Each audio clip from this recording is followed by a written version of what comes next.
আসসালামু আলাইকুম গাইস, কেমন আছেন আপনারা সবাই? আপনাদের জন্য আমি আজকে একটা ফিন্নি রেসিপি দিয়ে দুইটা রেসিপি দেখাবো।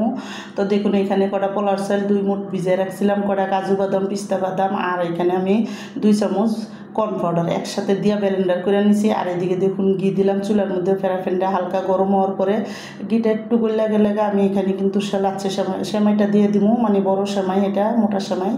লাল সেমাইটা আমার ভাজা আছে, তারপরও আমি আরেকটু সুন্দর করে চুলার মধ্যে ঘিয়ের সাথে একটু ভাজা নিব হালকা করে। আর দেখুন ভালো করে উড়ায় কিন্তু আমি একটু ঘিটার সাথে ভালো করে ভাজা নিব এই সেমাইটা।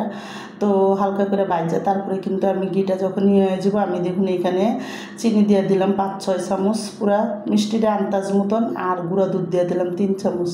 তো দিয়ে কিন্তু এই ইয়াটার সাথে ভালো করে ঘিটার সাথে মিলাইয়া তারপরে কিন্তু আমি এখানে দেখুন প্যাকেটের দুধ দিয়ে দিব। আমি এখানে পানি দিব না, প্যাকেটের দুধটা দিব। তো আমি অল্প করে প্যাকেটের দুধ দিচ্ছি সেমাইয়ের আন্দাজে, সেমাইটা যাতে সুন্দর করে ঝরঝরা হয় এই আন্দাজে। তো দিয়ে প্যাকেটের দুধটা দিয়ে এখন ভালো মতন কিন্তু আমি দেখুন সেমাইটা মিলাই দিব, মিলাইয়া তারপরে কিন্তু ভালো করে দুধটার সাথে মিলাই দিব, যাতে দুধটা সুন্দর করে সব দিকে মিলার পরে তারপরে কিন্তু ডাইকা সেমাইয়ের চুলাটা একবারে মিডিয়ামে কমায় রেখে তারপরে কিন্তু এটা সিদ্ধ করে নেব।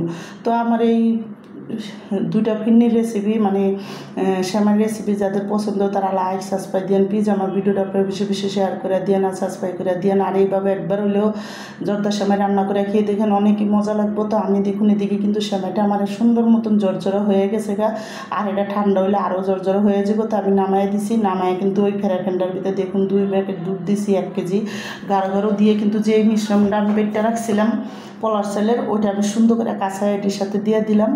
দিয়ে কিন্তু এখন আমি দেখুন এখানে চিনি দিয়ে দিব। আমি এখানে এই ক্ষীরটার জন্য আমি 6-7 চামচ চিনি দিয়ে দিছি, আর গুঁড়া দুধ দিয়ে দিছি আমি 5 চামচ।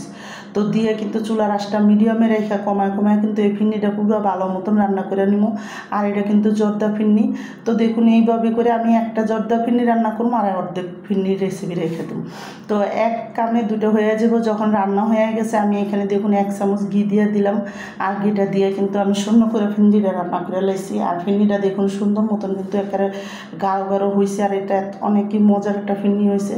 তো দেখুন এখানে ফিন্নিটা যখন রান্না পুরো হয়ে গেছে, আমি এখানে একটা রাখা জর্দার সেমাইটা আমি দেখুন ভালো মতন হাত দিয়ে একটু জর্জরা করে দিছি, আর সুন্দর করে ওই প্লেটটার ভিতরে রেখে দেবো। আমি প্লেটটার নিচে একটু বেশি সেমাই দিব, দিয়ে কিন্তু দেখুন চারিদিকে সুন্দর করে ঘুরায় তারপরে কিন্তু উপরে দিয়ে আমি ফিন্নিটা দিয়ে দেবো। তো এটার নাম হলো জর্দা ফিন্নি। এই ফিন্নিটা অনেক খাইতে মজা এই জর্দা সেমাইটা। তো দেখুন এইভাবে করে দিয়ে আমি মাঝখানে চারিদিকে সুন্দর করে সেমাইটা ছড়াইয়া দিলাম, যে সেমাইটা বাদ বাই আসিল ছড়াইয়া। তারপরে কিন্তু আমি ভালো করে দেখুন চারিদিকে দিয়ে একটা গুঁড়ো প্যাকেট দুধের উপরেতে দিয়ে একটু ডিজাইন করে দিছি। আর এই বাটির ভিতরে যে ফিন্নিটা ছিল ওইটা আমি সুন্দর করে রেখে দিছি আমার।